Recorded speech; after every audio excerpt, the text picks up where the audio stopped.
Assalamualaikum warahmatullahi wabarakatuh dan salam sejahtera. Hari ini kami daripada kumpulan 3 yang terdiri daripada 11 orang ahli akan membentangkan aliran pemikiran falsafah yang bertajuk positivisme. Mari sama-sama kita lihat.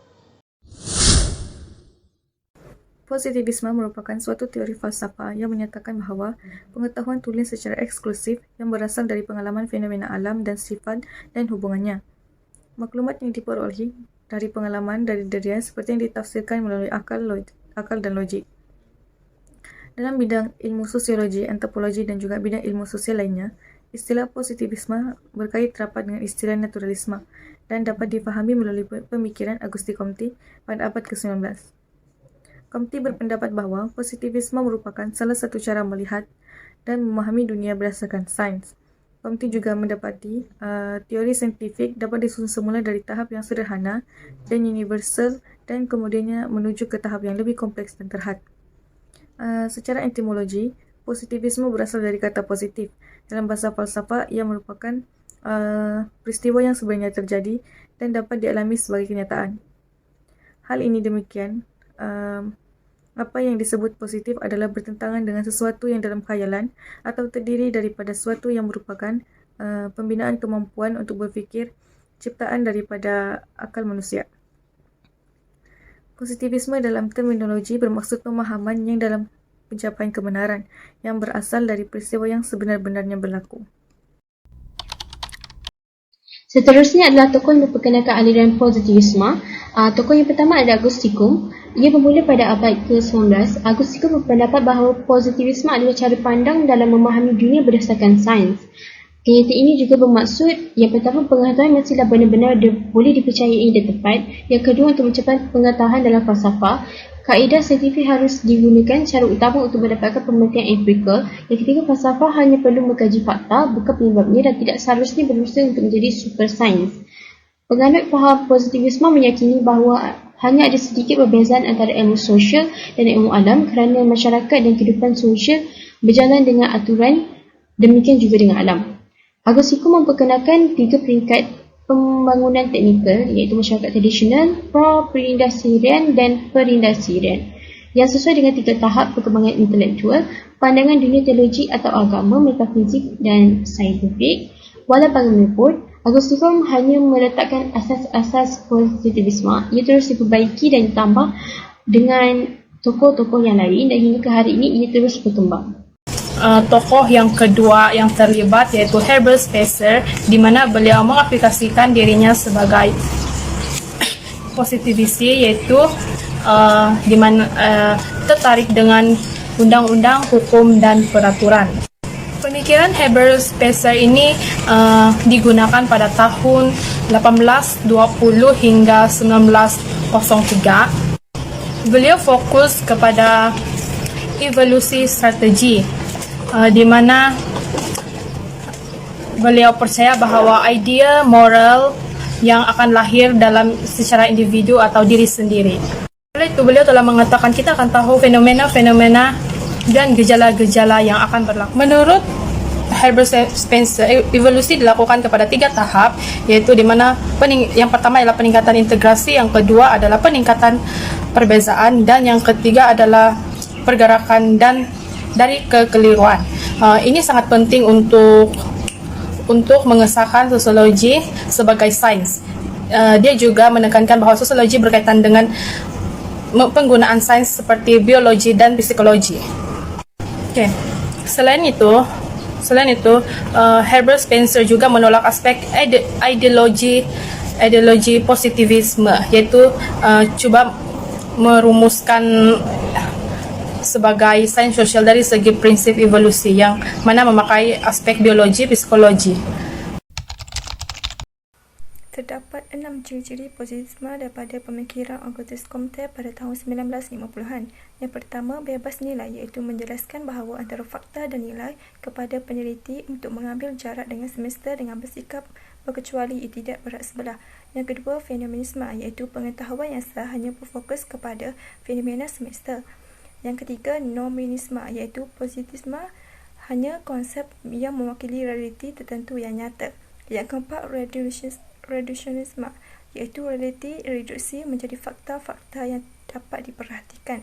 Yang kelima, naturalisme, iaitu mengenai susunan kejadian di alam semesta yang membantah sebarang penjelasan supernatural. Alam semesta mempunyai strukturnya sendiri dan mengekalkan strukturnya sendiri.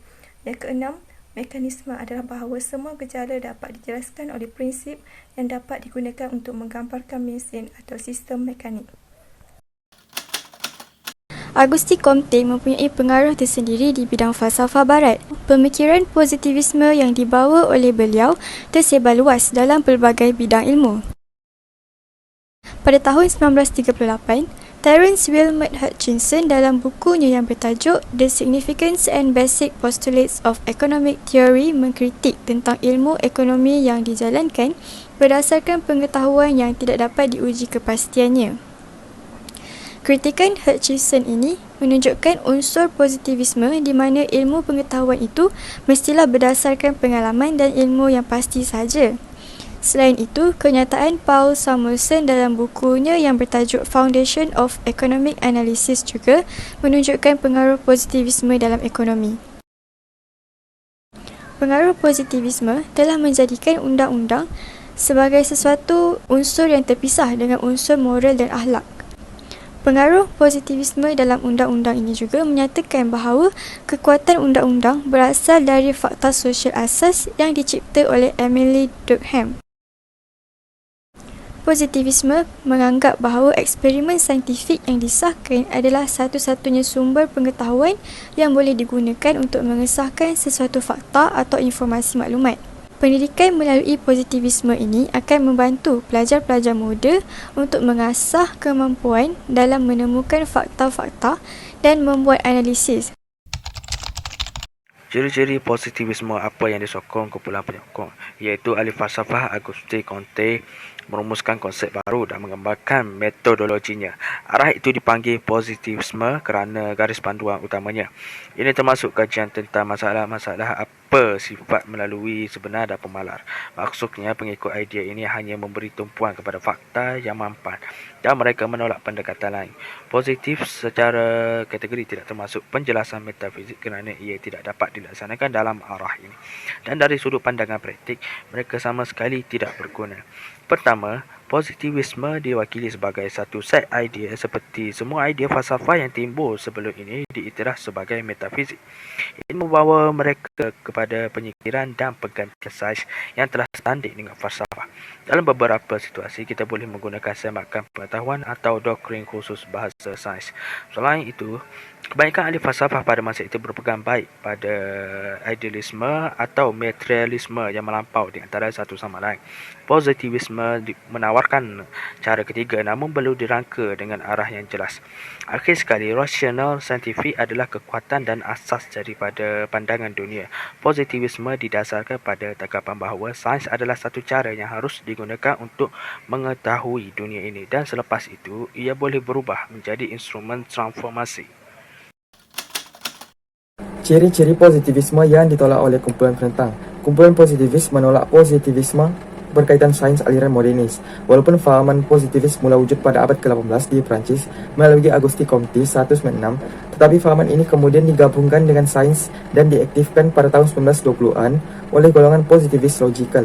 Mereka ini dianggotai oleh tokoh-tokoh seperti Maurice Click, Otto Neurath dan Rudolf Carnap dan dikenali dengan nama kumpulan Vienna.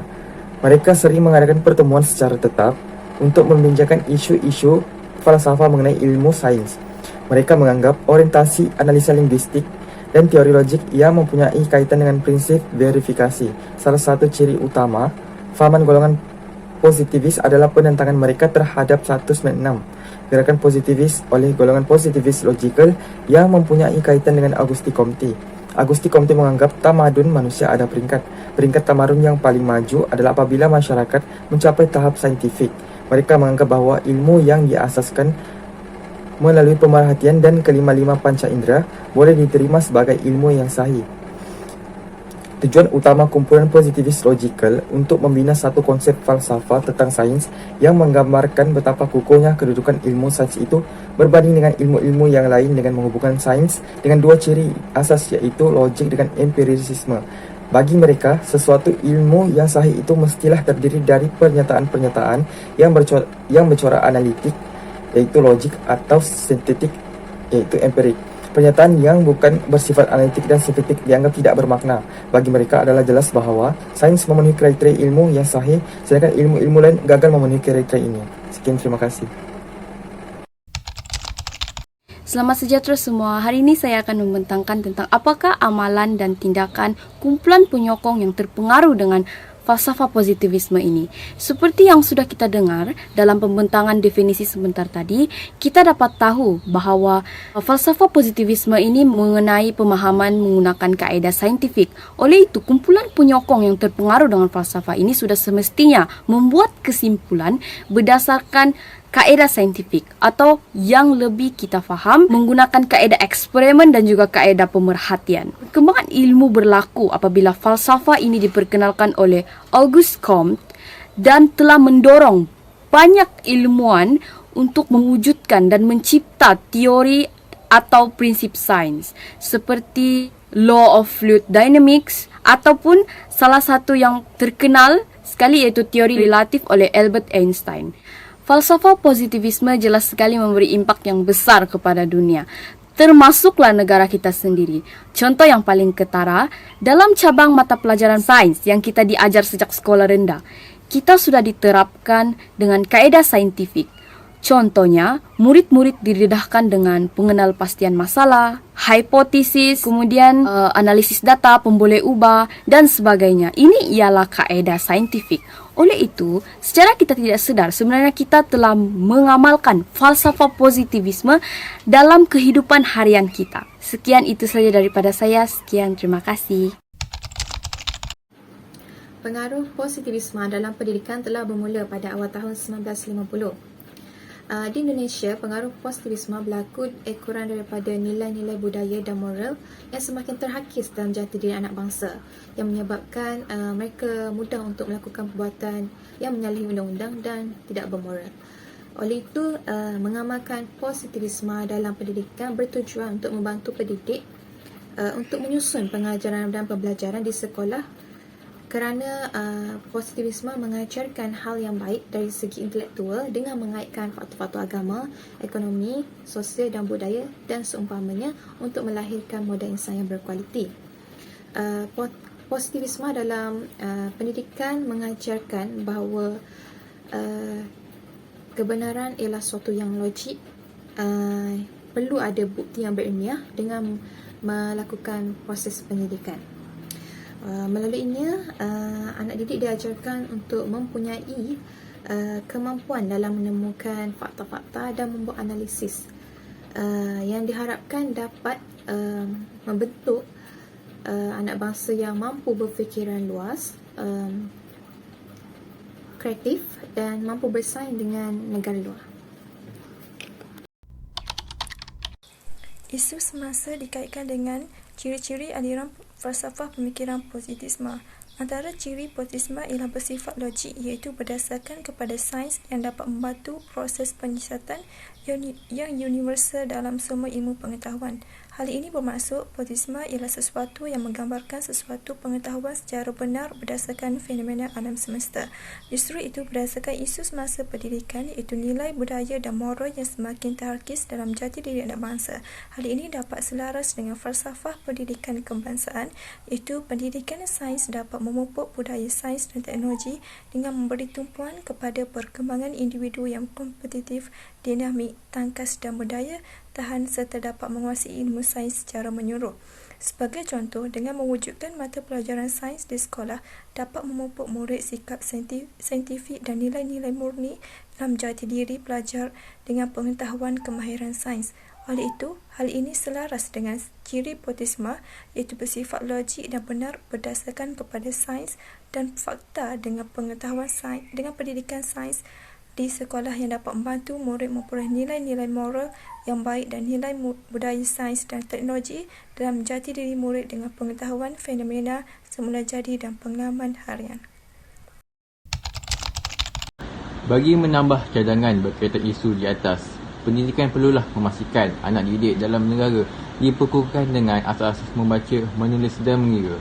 Unsur intelek dalam FKK yang diselipkan ini bertujuan untuk melahirkan individu yang boleh berfikir secara kreatif dan kritis secara kritikal. Unsur intelektual ini juga perlu sentiasa berusaha mencari, mengembang dan menyebar ilmu yang benar dan berguna kepada masyarakat. Intelek merupakan unsur yang sangat diperlukan. Keseimbangan dalam aspek intelek dapat diperkembangkan dalam pendidikan. Kebanyakan rakyat Malaysia menganggap bahawa intelek merupakan lambang kejayaan individu. Aspek intelek sepatutnya dijelaskan dengan lebih menyeluruh di dalam pendidikan dengan menyatakan kepada individu bahawa kejayaan intelek bukan bermaksud cemerlang di dalam peperiksaan. Malah kejayaan merangkumi intelek ialah kejayaan yang merangkumi keupayaan berfikir untuk hidup dan berdikari. Cadangan yang seterusnya adalah menggalakkan usaha penyelidikan dan pembangunan bertujuan mengemaskini ilmu, membaiki serta mempertingkatkan sistem pendidikan kebangsaan di masa akan datang bagi memperdalam pendidikan yang empiris dan realistik. Cara pelaksanaan bagi cadangan yang pertama adalah guru harus mengukuhkan keyakinan pelajar dalam setiap subjek yang diajar supaya murid yang lahir akan menjadi masyarakat yang dapat membuat keputusan yang benar dan bijak serta tidak menangkan masalah pada masa hadapan. Guru boleh memberi peluang kepada pelajar untuk menambahkan keyakinan pelajar dengan memberi mereka peluang untuk bercakap di hal layak.